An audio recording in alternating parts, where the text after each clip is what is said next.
Hello and welcome to the channel. I'm Harlan D. White, and in today's video, I want to walk through my pre-budget planning process. Now, this Friday, I actually get a paycheck into my bank account, and I want to show you what I look at prior to getting paid so that by the time the money is deposited, I have a plan for each and every single dollar. This was actually a suggestion by Ron in the comments last week, so feel free if you have any suggestions for me as far as video content to leave them in the comment section below, and I'll definitely check it out. Now, the area that I'm going to review in today's video is my Google Sheets.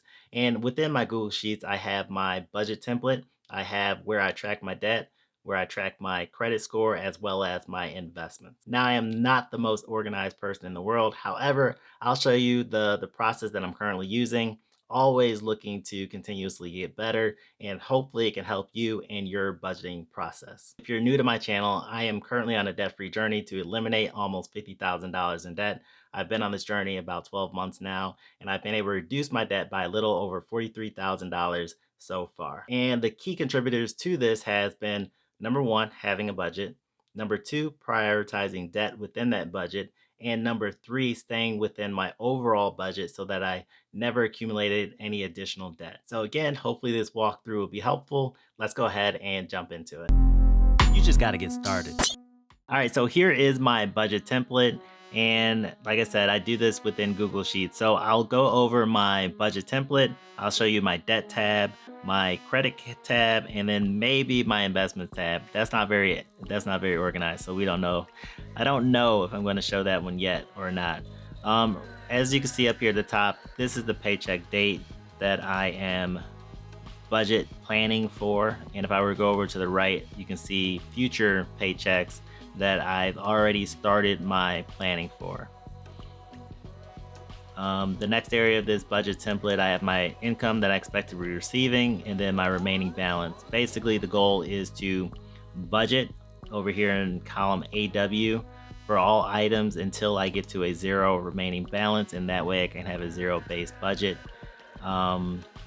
Additionally, over here in column AT, right here, this is the auto payment dates, the dates that I expect to have funds deducted from my checking account.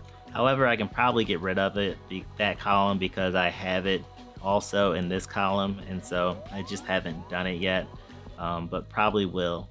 Additionally, as you can see right here, these category groups and category names, these actually match my YNAB budget or You Need a Budget. The way that I look at this is that this is essentially like my test environment, and it's what I use to forecast my budget into the future. But when I actually get paid, I take these numbers and I put them into YNAB here, and this is what I consider my production environment, and this is what I use to make sure that I stay within my budget. It's what I use to track my spending, and then at the end of the month, it's what I use to run reports on my spending. Go back over to here. And let's jump over to the current paycheck. And as you can see, I still have about $182.57 to budget. And basically what I do is I pretty much fill in what I know needs to come out of that paycheck for that particular pay period. And I do this out into the future. So if I know that I don't have to pay my phone bill, for example, on this paycheck, then I know that it's going to have to come out of the next paycheck, and so that's where I put it. So I essentially budget from paycheck to paycheck. I don't necessarily budget as a monthly budget. All right, so just my thought process. If I were to look at this, I can kind of walk through why the number that's in there is in there. Now this charity, pretty much I've committed to increasing my giving each and every single month, and so this month is 50205. And if I were to scroll to next month, I already have it in there because it's going to jump up to 246 for that giving amount. So I've pre-populated that.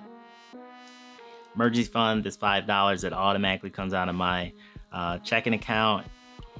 The credit card number 3, the $650.51. That's what I need to pay off that credit card. And then I'm going to also throw $150 towards my 401k loan number 1. And then if I go through these, rent needs to come out, the amount that I give to my family comes out, and then we get to eating, alcohol, and groceries. Now these are essentially what I look at as placeholders, and I rarely stick to these particular numbers. like I mentioned in the introduction, the 3 keys for me in terms of getting out of debt have been, number 1, even going through this process of budgeting. Number 2, prioritizing debt repayment within my budget. And number 3, staying within my overall budget, meaning don't take on any additional debt. So what that means is, 1, create the budget, which I'm doing here. Number 2, no matter what, I've been able to pay these amounts towards my debts to ensure that my debt amounts have been dropping each and every single month. And then the last thing is that I make sure that I stay within this income amount for this pay period to ensure that I don't get any additional debt. And so those 3 keys have actually been very helpful in me making progress on this journey. And so once I essentially make this charity payment and I make the family payment as well as my debt payments, a lot of the other stuff can be flexible.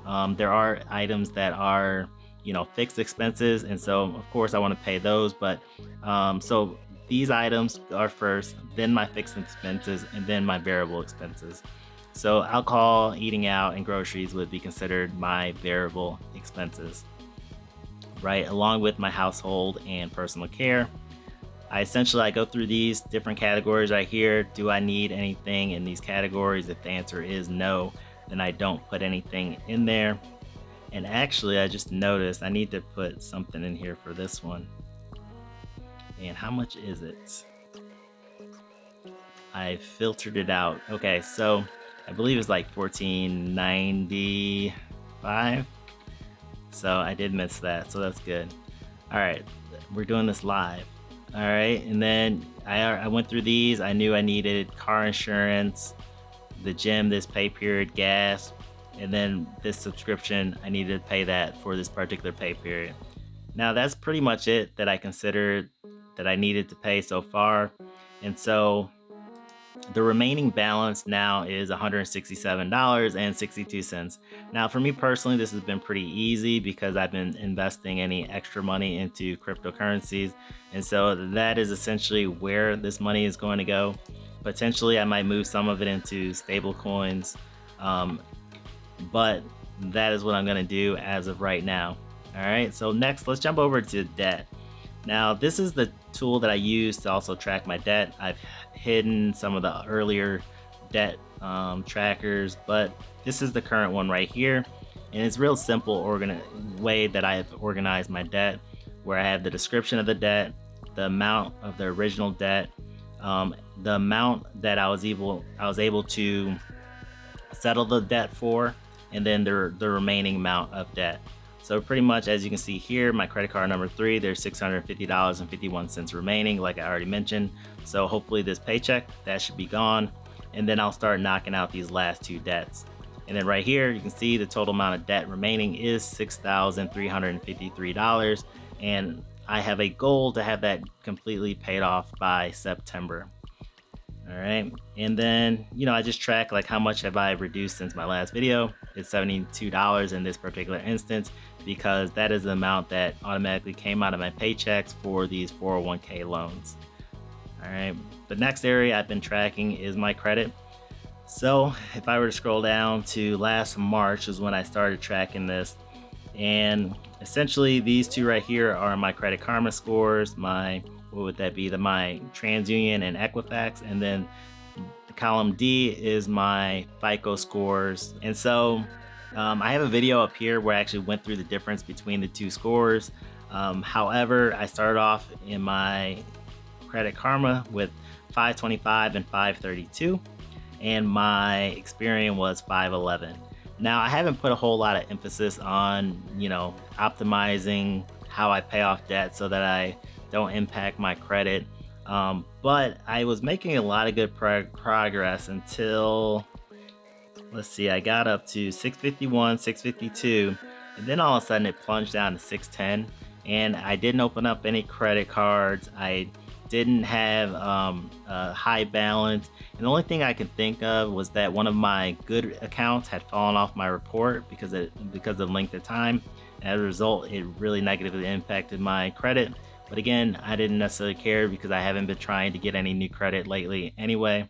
And so if we were to come up to today, It is 649 for my Credit Karma scores for TransUnion and Equifax, and then the last Experian was 635. So there's definitely been progress over the last year. I probably could optimize that better to make sure that this was in a much better state, but again, it hasn't really been my focus.